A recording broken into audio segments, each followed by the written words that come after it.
पक्षाचे प्रमुख माननीय उद्धव बाळासाहेब ठाकरे यांचा काल आम्हा सर्व पदाधिकाऱ्यांना उद्धवनी आला होता की ह्या ज्या 65 इमारतींचा विषय आहे याच्यातली काही लोक उद्धवजींना भेटण्यासाठी गेली होती आणि या 65 इमारतींमध्ये राहणाऱ्या जे 3,500-4,000 रहिवासी आहेत यांच्या आज यांच्या डोक्यावर जी टांगती तलवार आहे कारवाईची आणि या रहिवाशांचा कुठलाही दोष नसताना त्यांच्यावर कारवाई होते याच्यासाठी उद्धव बाळासाहेब ठाकरे आमच्या पक्षप्रमुखांनी आम्हाला या लोकांच्या पाठीशी खंबीरपणे उभं राहण्यासाठी सांगितलेलं आहे आणि त्याची ही सुरुवात म्हणून आजची पत्रकार परिषद आहे.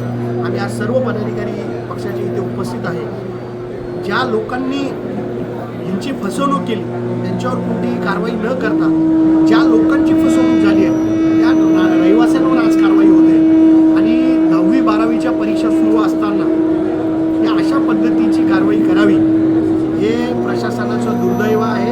याच्यामध्ये प्रशासकीय अधिकारी जे इन्वॉल्ड आहे ज्यांनी रेराचे खोटे पेपर बनवले त्यांच्यावर कुठलीही कारवाई नाही, ज्यांनी खोटे रजिस्ट्रेशन केले त्यांच्यावर कुठलीही कारवाई नाही. याच्यात इथल्या स्थानिक नेत्यांचा त्यांच्यावरती डोक्यावरती वरदास्ता आहे म्हणून त्यांच्यावर कुठलीही कारवाई केली जात नाही. आज एक रजिस्ट्रेशन करायसाठी 3.5 लाख 2-2 लाख रुपये घेतले जातात.